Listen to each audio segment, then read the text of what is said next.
The varied climate of Sapa provides a variety of produce.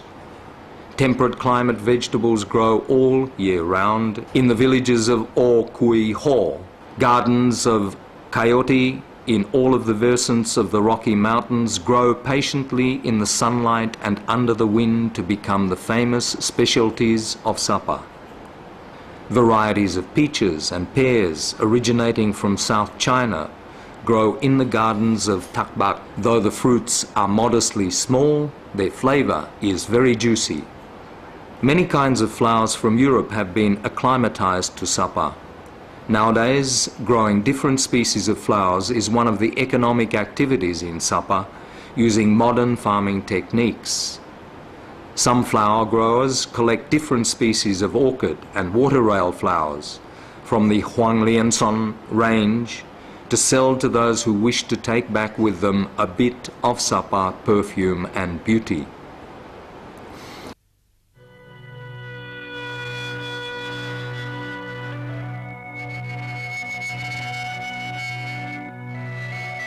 The villages of the ethnic people in Sapa are located on the lower ground beyond the town. This custom may originate from the idea of the ancient inhabitants that the Sapa township once belonged to the Muang Tien area.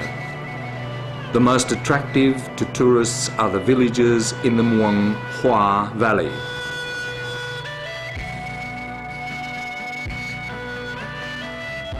The Hmong villages, with names such as Kat Kat, Sin Chai, are usually situated in the middle of terraced fields which are typical of the scenery of the Hmong district. After ploughing, the flooded fields look like a piece of mirror. Then, during harvest time, they are like a carpet leading to the sky.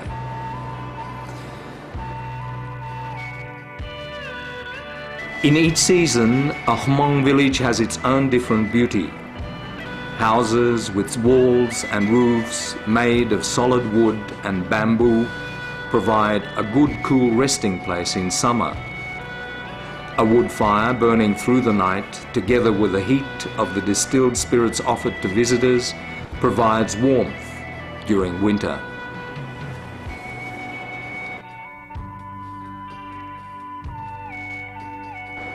Every villager makes some traditional handicrafts. Men spend most of their leisure time after farm work doing carpentry, blacksmithing, and silver carving. Farmers who are used to heavy farm work suddenly become romantic and skillful artisans creating beautiful, sparkling silver jewelry.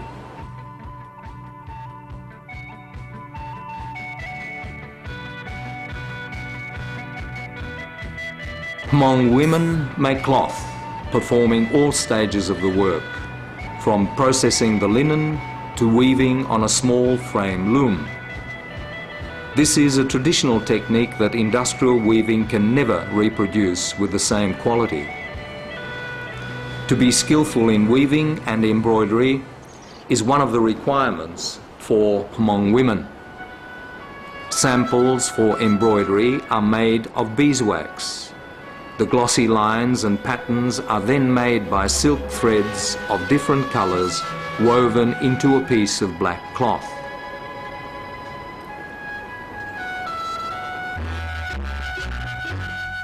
Nowadays, the women produce cloth not only for their own needs, but also as products for tourist souvenirs.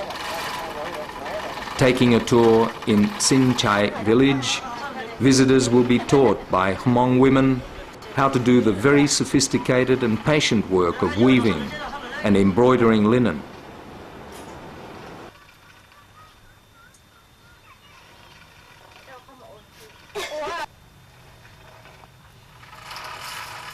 However, usually, it is only women visitors who attempt this work, while their men are more interested in joining the farm work with local people.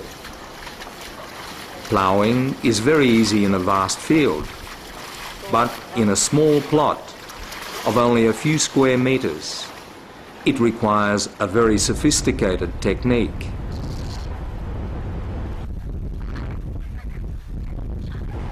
During a break time, Visitors can participate in folk games such as buffalo fighting, cricket fighting, and top spinning, which can no longer be found in other developing rural areas. Some tourists from Europe like to see their visit as a field trip. They even make it more interesting by repairing schools and health clinics and helping to keep the villages clean. Community clubs are a place where tourists can learn about the traditional performance activities of the local people. The folk songs and the Ken dances, which have been transmitted over hundreds of years, are imbued with the open and upright nature of the highland people. When staying in the villages, visitors will be given the best place by the host.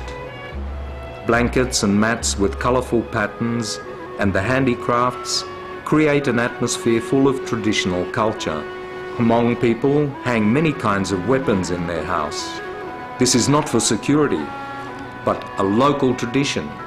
At night, if someone comes into the house with a firearm or dagger, please don't be scared, as this is a rare opportunity for you to witness the tradition of bride stealing among the Hmong. In Dao ethnic minority villages such as Ta Phin, local people have been able to preserve their traditional handicrafts. Dao women do not embroider in beeswax design, but create patterns by counting the cotton fibers. This is a unique technique requiring the weaver to be well trained, skillful, and patient. This kind of detailed work reflects the Dao lifestyle. All the pressure of modern life is left behind at the village border. Visiting a Dao village, we are in the depth of a peaceful countryside that seems to exist only in memory for most people. The same pace of life can be experienced in the villages of the Tai and Dai groups. Although these are villages that welcome tourists, they never have the mixed atmosphere of half urban, half rural areas. The preservation of the traditional lifestyle is one of the factors that attracts tourists. Tai Ban Ho villages are located at the confluence of the two biggest streams in Sapa. These streams bring cool air from the mountains to make the villages full of pleasantly fresh air. Visitors are invited to stay in the wooden houses built on stilts in the middle of large gardens. Though these houses are not as well equipped as a hotel, you can experience the pleasures of the countryside. In the afternoon, watching the clouds coming to cover the Huang Lian Son Mount, from the corridor of the house, you will feel that time has stopped. You will be wakened only by the sounds of wooden buffalo bells and the gleam from the moon. Dinner will be served in the courtyard full of moonlight. A romantic moonlit night follows in a cozy upstairs room with cotton blankets and mats made by the host.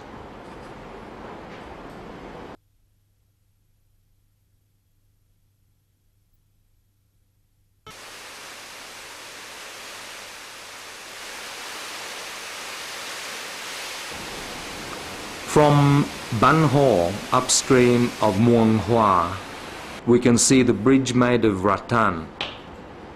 Now a new bridge has been created nearby, but most tourists enjoy the old rattan bridge linking the two big streets on the two sides of the stream. The attraction to tourists is a feeling of being in an unstable and precarious position when crossing the old bridge. Passing the Rattan Bridge, you will arrive at the Tavan village of the Dai group. Without a guest house, tourists stay in the village, spending a few days to taste life in the countryside.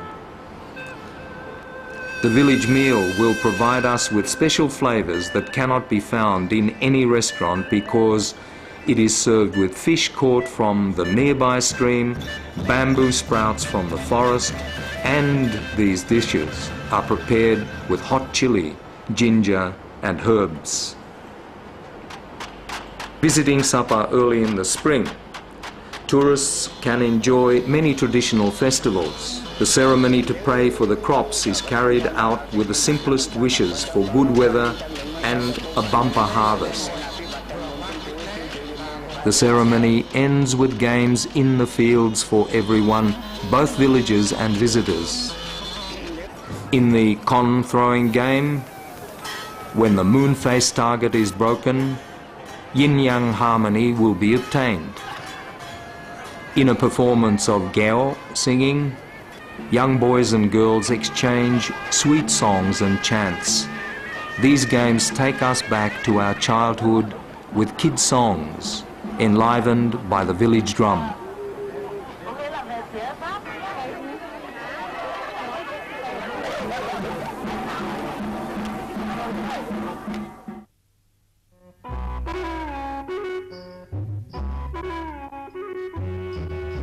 After the festival season, the rice grows high and green in the terraced fields, marked in the Muang Hua Valley by many schist stones, some scattered over the valley, some concentrated in one area. Many of these stones carry messages from the past. In 1928, the French archaeologist Golubev came to study these stones and presented his findings in many scientific forums in Europe. Many scientists have so far come and tried to study the meaning of these geometric paintings on the stones, but none of them really understand. Instead, they make guesses.